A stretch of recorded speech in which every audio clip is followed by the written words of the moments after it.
Hello students, welcome to my channel math simplified. आज हम लोग का टॉपिक ऑफ डिस्कशन है टी टेस्ट। तो टी टेस्ट के बारे में जानेंगे और कुछ हम लोग प्रॉब्लम भी सॉल्व करेंगे। तो आइए स्टार्ट करते हैं। अभी तक हम लोग जेड टेस्ट के बारे में जान रहे थे कि यदि कोई जैसे ये पॉपुलेशन दिया हुआ हो और एक हमारा इसी से सैंपल ड्रॉ किया हुआ है, राइट। सैंपल का पॉपुलेशन का एक हमारा वेरिएंस दिया है म्यू सिग्मा स्क्वायर और सैंपल का एक्स बार और एन दिया है। तो हम लोग इस दोनों के बीच में टेस्ट करते हैं, जेड टेस्ट, और जो भी इन्फरेंस निकालना होता है वो निकालते हैं। तो ये सैंपल इसी पॉपुलेशन से ड्रॉ किया हुआ है, इसका क्या गारंटी है? तो इस दोनों के बीच का जो कनेक्टिंग फैक्टर है वो है सिग्मा स्क्वायर, वो है सिग्मा स्क्वायर। क्योंकि हम लोग सैंपल का इस दो को यूज करते हैं और पॉपुलेशन का इसको यूज करते हैं, तो इस दोनों का जो कनेक्टिंग फैक्टर है वो है सिग्मा स्क्वायर। लेकिन टी टेस्ट में जब हम लोग टी टेस्ट पढ़ेंगे तो इसका जो ये होगा कि जो पॉपुलेशन का हमारा सिग्मा स्क्वायर है और सैंपल में एक्स बार और एन मीन जो जेड टेस्ट में होता है, तो यहाँ पे ये सिग्मा स्क्वायर नहीं दिया होगा और म्यू जीरो के बारे में फिर भी हम लोग को डिटरमिन करना होगा। लेकिन ये इस म्यू स्क्वायर, यहाँ सिग्मा स्क्वायर जो नहीं दिया है, इसके बदले अब देखिए यहाँ पे ये नहीं दिया है, तो इस दोनों के बीच में कोई भी कनेक्टिंग फैक्टर नहीं है, कोई भी कनेक्टिंग फैक्टर नहीं। तो फिर हम लोग इसको एनालाइज करके ये कैसे ड्रॉ करेंगे कि हमारा पॉपुलेशन का पैरामीटर ऐसा हो सकता है। तो इसके लिए टी टेस्ट में हम लोग को सैंपल का स्टैंडर्ड डेविएशन दिया रहेगा, यानी कि इसका स्टैंडर्ड डेविएशन नहीं दिया रहेगा और स्टैंडर्ड डेविएशन दिया होगा सैंपल का। तो इससे हम लोग इसको यूज करेंगे और कोशिश करेंगे कि पॉपुलेशन के म्यू जीरो को डिस्क्राइब करने का। कभी कभी ऐसा भी हो सकता है कि इससे हम लोग डिस्क्राइब कर रहे हैं म्यू जीरो को, लेकिन कोई ऑथेंटिसिटी नहीं दिखा सकते कि भाई ये 100% सही है। तो फिर हम लोग उसमें एक और भी सैंपल लेते हैं। तो इस दो सैंपल को हम लोग यूज करते हैं और तब चेक करते हैं कि क्या ये दोनों सैंपल इसी पॉपुलेशन से लिया हुआ है या नहीं, राइट। तो ये दोनों सैंपल जो है, ये दोनों इंडिपेंडेंट सैंपल भी हो सकता है और दोनों पेयर्ड सैंपल भी हो सकता है। तो टी टेस्ट हम लोग वन सैंपल से भी कर सकते हैं, टू इंडिपेंडेंट सैंपल से भी कर सकते हैं और टू पेयर्ड सैंपल से भी कर सकते हैं। इसका मतलब है कि टी टेस्ट में जो प्रॉब्लम्स होगा वो वन सैंपल प्रॉब्लम भी आ सकता है, वो टू इंडिपेंडेंट सैंपल प्रॉब्लम भी हो सकता है और टू पेयर्ड सैंपल प्रॉब्लम भी हो सकता है, राइट। आइए अब हम लोग देखते हैं जेड डिस्ट्रीब्यूशन को पहले देख ले रहे हैं, जो हम लोग अभी तक पढ़ चुके हैं। जेड डिस्ट्रीब्यूशन है कि आप देख रहे हैं कि इसका मैक्सिमम हाइट यहाँ पे है और इसका जो थिकनेस है यहाँ से लेकर यहाँ तक वो ये है दोनों साइड में, राइट।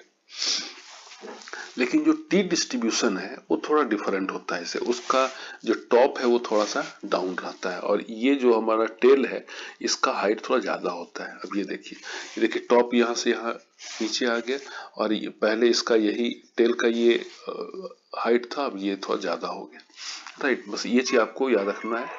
इसमें भी टू टेल प्रॉब्लम आ सकता है, राइट टेल प्रॉब्लम आ सकता है, लेफ्ट टेल प्रॉब्लम भी आ सकता है, ठीक है। अब टी डिस्ट्रीब्यूशन कर्व के बारे में थोड़ा हम लोग चर्चा कर ले। ये जो है ये ग्रीन वाला है जेड कर्व, आप देख रहे हैं। बाकी जो तीनों नीचे है ये तीन जो है ये सब टी कर्व है, लेकिन टी कर्व भी अलग अलग क्यों है? तो जो ये येलो वाला है ये जब डिग्री ऑफ फ्रीडम 10 है तब का कर्व है, जो ब्लू वाला है ये डिग्री ऑफ फ्रीडम 3 है तब उस समय का कर्व है, और ये जो कलर है ये टी जब डिग्री ऑफ फ्रीडम 2 है तब का। यानी कि डिग्री ऑफ फ्रीडम जैसे जैसे कम होगा हमारा कर्व का हाइट कम होता जाएगा, ठीक है। तो z का हमारा फॉर्मूला ये है z टेस्ट में, जिसमें कि ये जो सिग्मा है ये किसका स्टैंडर्ड डेविएशन है? पॉपुलेशन का स्टैंडर्ड डेविएशन है। लेकिन टी टेस्ट में फॉर्मूला सेम है, कोई डिफरेंस नहीं है, लेकिन ये जो सिग्मा है ये किसका है स्टैंडर्ड डेविएशन? ये है सैंपल का। जेड टेस्ट में सिग्मा जो है पॉपुलेशन का स्टैंडर्ड डेविएशन है, टी टेस्ट में ये जो है ये सैंपल का, बस यही डिफरेंस है, राइट। अब यहाँ पर हम लोग जेड टेस्ट में हम लोग ऐसे जेड लाइन ले रहे थे, टी टेस्ट में हम लोग टी लाइन लेंगे। और बाकी जब आप सारा समझ जाएंगे तब हम लोग को इतना 2 या 3 लाइन ड्रॉ करने की जरूरत नहीं है, केवल एक लाइन से ही हम लोग क्या चीज किसका वैल्यू है वो समझ जाएंगे। ठीक है, अभी केवल समझाने के लिए 2-3 लाइन हम लोग लेकर चलते। तो चलिए, पहले हम लोग जेड लाइन लेते थे, अब टी लाइन लेना होगा। तो अब हम लोग जो है हाईएस्ट पॉइंट देख रहे हैं, यहाँ पे ये म्यू 0 होता है, जेड में ये 0 होगा, टी में भी 0 होगा। तो अब हम लोग केवल टी लाइन लेकर चलेंगे नेक्स्ट टाइम से। ठीक है, अब हम लोग जो यहाँ भी डिस्कस कर रहे थे डिग्री ऑफ फ्रीडम, तो ये डिग्री ऑफ फ्रीडम क्या है, तो थोड़ा डिग्री ऑफ फ्रीडम के बारे में भी जान लेते हैं। डिग्री ऑफ फ्रीडम को हम लोग डीएफ या न्यू से भी डिनोट करते हैं। तो डिग्री ऑफ फ्रीडम के लिए सबसे पहले आपको ये बताएं, जैसे यदि आपको नंबर दे दिया 75 और कह रहा है कि 5 कोई भी नंबर आप ऐसा चूज करो जिसका टोटल 75 होता है, तो हम लोग चूज करते हैं 11, सेकंड चूज करते हैं 14, थर्ड चूज करते हैं 16, फोर्थ चूज करते हैं 19। तो हम लोग को 5 नंबर्स जो है वो सिलेक्ट करना है, लेकिन हम लोग क्या कर रहे हैं जिसका टोटल 75 हो, लेकिन हम लोग 4 ही नंबर चूज कर पा रहे हैं। जो 5th नंबर है वो ऑटोमेटिकली आ जा रहा है, उस पर हमारा कंट्रोल ही नहीं, उस पर हमारा कंट्रोल ही नहीं है। राइट, तो एक नंबर पे हमारा कंट्रोल नहीं है। तो ये जो एक नंबर पे कंट्रोल नहीं है, तो अब यहां पर हम लोग 5 नंबर्स दे रहे हैं, तो इसका जो डिग्री ऑफ फ्रीडम होगा वो 4 होगा। बस इसी 4 नंबर को फ्रीडम है कि जैसे चाहे वैसे चेंज कर ले। 5th नंबर जो है वो किसी के कंट्रोल में नहीं है, ऑटोमेटिक आएगा। ठीक है, तो इसलिए हम लोग 1 को माइनस कर दे रहे हैं। क्यों 1 को माइनस कर दे रहे हैं? क्योंकि हमारा जो पैरामीटर है वो एक पैरामीटर फिक्स है 75। ठीक है, तो अब देखिए ये 75 फिक्स है टोटल फ्रीक्वेंसी, तो इसमें हमारा कितना आ रहा है n-1, यानी 5 माइनस 1 आ रहा है, 4 आ रहा है। अब यदि हम लोग सेकंड में क्या करें, मीन को भी फिक्स कर दें कि टोटल फ्रीक्वेंसी 15 है, 75 है और मीन भी 15 है। यदि 2 को हम लोग फिक्स कर दे रहे हैं तो यहाँ पर इसका जो ये होगा डिग्री ऑफ फ्रीडम वो 3 होगा, 5 माइनस 2। एक और भी ले, यदि इसमें हम लोग टोटल फ्रीक्वेंसी भी फिक्स कर दे, मीन भी फिक्स कर दे और स्टैंडर्ड डेविएशन फिक्स कर दे और बोले कि इस 5 नंबर को आप सेलेक्ट कीजिए, तो इसमें जो नंबर ऑफ फ्रीडम, इसमें जो डिग्री ऑफ फ्रीडम है वो हो जाएगा 5 माइनस 3। यानी हम लोग 3 इंडिपेंडेंट चीज को फिक्स कर दे रहे हैं, जिसकी वजह से केवल 2 ही नंबर, 5 माइनस 3 मीन्स की केवल 2 ही ऐसा नंबर है जो अपने आप में पूरा फ्रीडम के साथ चेंज हो सकता है। ठीक है, तो डिग्री ऑफ फ्रीडम को हम लोग क्या चीज से डिनोट करते हैं, डीएफ से या न्यू से। तो nu is equal to n minus k, n क्या हुआ number of class 1 2 3 4 5 number of class, k क्या हुआ नंबर ऑफ कांस्टेंट, यहाँ नंबर ऑफ कांस्टेंट कितना है 1 है, नंबर ऑफ कांस्टेंट यहाँ कितना है 2 है, नंबर ऑफ कांस्टेंट यहाँ कितना है 3 है। तो एन माइनस के ये हमारा डिग्री ऑफ फ्रीडम के लिए फॉर्मूला हो गया। ठीक है, अब टी टेस्ट देखिए, टी टेस्ट का ये टेबल है, जैसे जेड टेस्ट में टेबल होता था वैसे टी टेस्ट में टेबल है। टी टेस्ट में जो टेबल है ये आपको किसी भी 1 टेल या 2 टेल में आपको टी का वैल्यू जो है दे सकता है ये। अब टी टेस्ट क्या चीज है इसके बारे में जानते हैं। टी टेस्ट जनरली हम लोग यूज करते हैं कि जब सैंपल साइज 30 से छोटा हो, सैंपल साइज 30 से छोटा हो, और यदि रैंडम सैंपल्स जो है यदि वो x1 x2 x3 है तो हम लोग x बार जो फॉर्मूला हम लोग जान रहे हैं कि इससे निकालेंगे, लेकिन जो हम लोग उसका वेरिएंस निकालेंगे टी टेस्ट में ये चेंज हो जाएगा। ये चेंज क्यों होगा, अभी तक हम लोग देख रहे थे कि वेरिएंस में नीचे यहाँ डेनोमिनेटर में n होता था, लेकिन अब यहाँ पर n-1 हो जाएगा। वो इसलिए कि डिग्री ऑफ फ्रीडम जो है वो n-1 है। राइट, बाकी हर जगह पे हम लोग n यूज करेंगे, लेकिन वेरिएंस निकालते समय n की जगह पे हम लोग n-1 पुट कर देंगे, n-1 as denominator in place of n। तो टी स्टैटिस्टिक जो है वो हम लोग कैसे डिफाइन किया, t is equal to this, ये फॉर्मूला आप जान रहे हैं, ये सारा चीज देख रहे हैं, बस चेंज यही हुआ कि ये जो सिग्मा है ये स्टैंडर्ड डेविएशन ऑफ सैंपल है, और सिग्मा स्क्वायर जो वेरिएंस है उसके नीचे में n-1 है। यही दो चीज आपको याद रखना है। अब ये भी टू टेल का प्रॉब्लम हो सकता है, वो सिंगल टेल भी हो सकता है। अब हम लोग एग्जाम्पल पे आते हैं। एग्जाम्पल ये है कि a random sample of 16 values from a normal population is found to have a mean of 41.5 and standard deviation 2.795. On this basis, is there any reason to reject the hypothesis that the population mean is 43 and also find the confidence limit of mean? तो एक हमारा ये sample है और एक ये population है। तो इसका हम लोग को क्या क्या दे रहा है? इसका मीन है 41.5, राइट। इसका स्टैंडर्ड डेविएशन है 2.795। तो कह रहा है कि इस दो को यूज करते हुए है, और सैंपल साइज है 16, इस दो को यूज करते क्या हम लोग ये कह सकते हैं कि इसका जो पॉपुलेशन का जो मीन है वो 43 है। ठीक है, पॉपुलेशन का जो मीन है वो 43 है। तो आइए सबसे पहले हम नल हाइपोथेसिस लेते हैं कि हम लोग मान लेते हैं कि हाँ है, म्यू जो है वो म्यू जीरो, म्यू कुछ भी कहिए कोई दिक्कत नहीं, कि म्यू जीरो जो है वो 43 है। तो H1 क्या होगा? नॉट 43। अब यहाँ पर हम लोग n क्या यूज करेंगे? 16 minus 150। x is equal to 41.5, sigma है 2.795, म्यू है 43। तो हम लोग t को हम लोग यूज कर रहे हैं। तो t को जब हम लोग यूज करते हैं तो ये सारा फॉर्मूला पुट कर दिए और इससे t का, और इसमें t का वैल्यू है 2.078। ये लेफ्ट टेल भी हो सकता है, राइट टेल भी। ये चूंकि नॉट इक्वालिटी साइन है तो ये लेफ्ट टेल भी हो सकता है, राइट टेल भी हो सकता है। तो उस चीज से बचने के लिए हम लोग केवल मॉड दे दे रहे हैं ताकि पॉजिटिव वैल्यू आए, हम लोग पॉजिटिव पे ही डिस्कस कर ले। नहीं भी देंगे, यदि निगेटिव आता है तो भी आंसर सेम ही आएगा। ठीक है, अब ये जो है हम लोग देख रहे हैं कि ये 0.025 है, 5% लेवल ऑफ सिग्निफिकेंस में हम लोग टेस्ट करते हैं। तो ये 0.025 है। अब इसमें हम लोग देख रहे हैं कि 0.025 टी का वैल्यू है 2.078।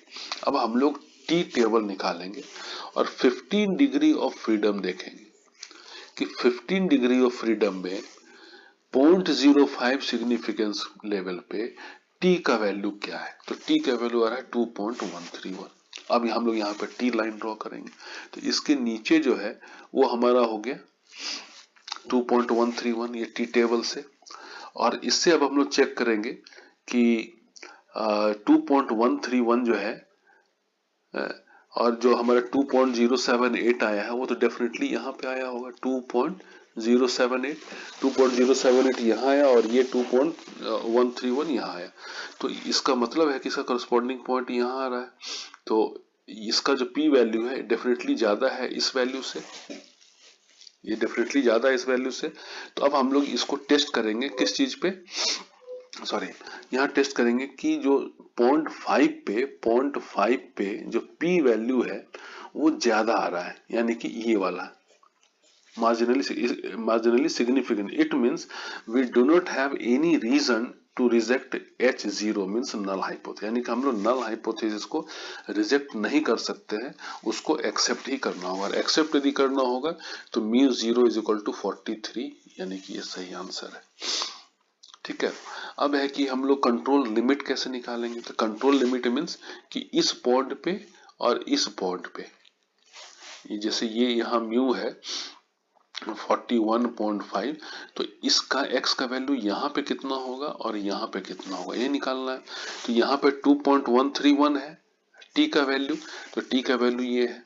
स्टैंडर्ड डेविएशन अपॉन दिस का वैल्यू ये है, तो 41.5 प्लस माइनस कर देंगे तो हमारा इधर का ये वैल्यू आ गया 40.001 और इधर का वैल्यू आ गया 42.988 और यही आंसर हो गया।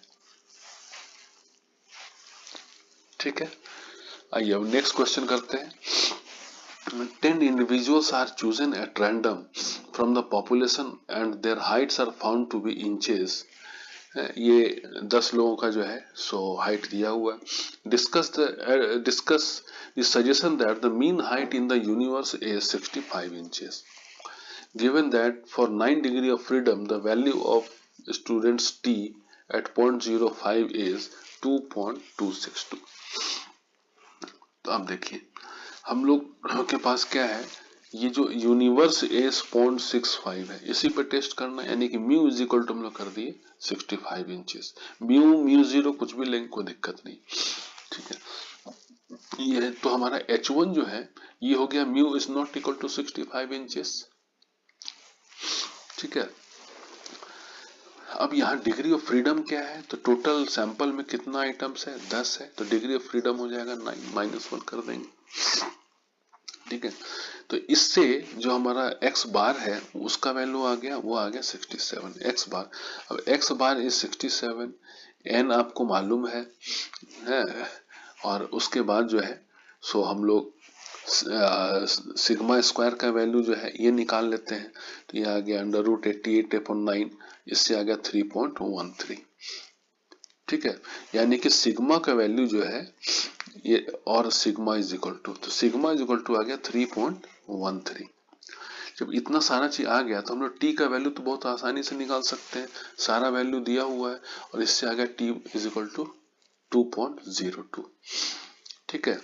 और क्वेश्चन में दिया हुआ है कि टी का वैल्यू सिग्निफिकेंस लेवल पे डिग्री, यदि डिग्री ऑफ फ्रीडम 9 हो तो ये होता है 2.262। तो ये देखिए सिग्निफिकेंस लेवल ये है 0.05 का 2 टेल में, और इस पे जो यहाँ पे टी स्कोर है ये पहले ही बता दे रहा है क्वेश्चन में कि 2.262, और हमारा जो टी आ रहा है वो है 2.02, मीन्स कि वो यहाँ पे आएगा। तो इसका करस्पॉन्डिंग वैल्यू ये आया, यानी कि पी वैल्यू तो पूरा का इधर हो जाएगा। तो पी वैल्यू जो है वो 0.05 से ये ग्रेटर है। तो अब हम लोग जो है तो ये देख रहे, सॉरी लेस है, 2.02 लेस है, लेकिन पी वैल्यू तो बहुत ज्यादा हो जाएगा इससे।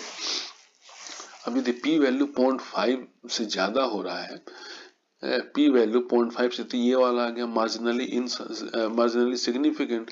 इसका मतलब हुआ कि हमारे पास कोई ऐसा रीजन नहीं है कि हम लोग नल हाइपोथेसिस को रिजेक्ट कर पाए, ठीक है।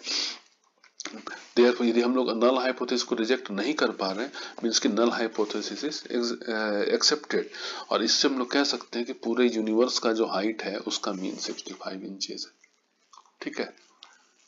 आइए नेक्स्ट प्रॉब्लम करते हैं। 9 items of a sample have the following measurement. Does the mean of 9 items differ significantly from the assumed population mean of 47.5? तो population mean दे दिया 47.5, डिग्री ऑफ फ्रीडम 8 है, और p का वैल्यू इस पे इतना है। t is equal to this है तो प्रोबेबिलिटी ये है, t is equal to this है तो प्रोबेबिलिटी दिया हुआ है, ठीक है। अब हम लोग नल हाइपोथेसिस जो है हम लोग को चेक करना है किस पे, 47.5 पे। तो नल हाइपोथेसिस में लेते हैं म्यू इज इक्वल टू 47.5, तो H1 ऑटोमेटिकली हो जाएगा नॉट इक्वल टू 47.5, यानी 2 टेल प्रॉब्लम आ गया। अब हम लोग ये देख रहे हैं कि डिग्री ऑफ फ्रीडम कितना है, टोटल 9 आइटम्स है, डिग्री ऑफ फ्रीडम 8 है। तो 8 यदि डिग्री ऑफ फ्रीडम हो और t का वैल्यू 1.8 हो तो p का वैल्यू होता है इतना, और 1.9 यदि t का वैल्यू हो तो प्रोबेबिलिटी क्या होता है 0.953। हाँ, प्रोबेबिलिटी मीन्स आप समझ रहे हैं कि यदि टी टेस्ट हम लोग कर रहे हैं तो इसमें यदि यहाँ पे कह रहा है कि 1.8 है तो इधर का प्रोबेबिलिटी पूरा हुआ, और यदि 1.9 है तो भी इधर का ही प्रोबेबिलिटी हुआ। 2 पॉइंट पे आपको प्रोबेबिलिटी का वैल्यू दे रहा है, क्यों दिया है वो अभी हम लोग आगे जानेंगे। तो सबसे पहले हम लोग जो है सो x बार निकाल लेते हैं, और x बार हमारा हो गया 49.11। सिमिलरली सिग्मा स्क्वायर निकालते हैं, और सिग्मा इज इक्वल टू क्या अंडर रूट दिस मीन्स 2.262। अब 2.62 आ गया, और t का वैल्यू देखिए यहाँ पे सिग्मा मालूम है, ये मालूम है, और n भी मालूम है, तो इसको हम लोग पुट कर देंगे वैल्यू, तो ये आ गया 1.834। अब ग्राफ पर चलते हैं कि 8 डिग्री पे हमारा ये वैल्यू आ रहा है, लेकिन क्वेश्चन ये कह रहा है कि अब हम लोग को ये देखना है कि जो 1.834 है वो कहाँ पे होगा, वो डेफिनेटली यहाँ पे होगा। ये वैल्यू तो आपको नहीं दिया हुआ है, इस वैल्यू को भी छोड़ दीजिए ताकि आप जो है सो कंफ्यूज नाउ। तो इसका वैल्यू है 1.838, अब ये 834, अब ये 1.834 यहाँ है कि यहाँ है, यहाँ है, कहाँ है, ये तो कुछ पता ही नहीं।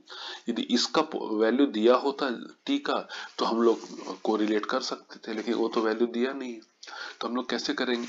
तो आपको पता है कि ये दिया है कि टी 1.9 है तो प्रोबेबिलिटी 0.953 है, टी 1.8 है तो प्रोबेबिलिटी 0.945 है।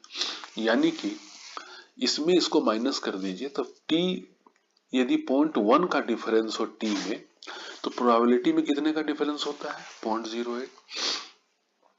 ठीक है, आपको 1.8 का वैल्यू मालूम है, लेकिन इसमें 0.043 ज्यादा दिया हुआ है।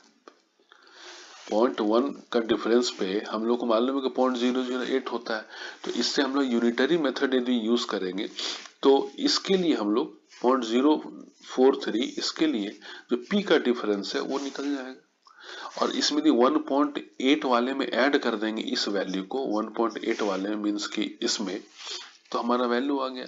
मीन्स की 1.843 में यदि हम लोग ऐड करेंगे तो ये 0.9484 आ रहा है।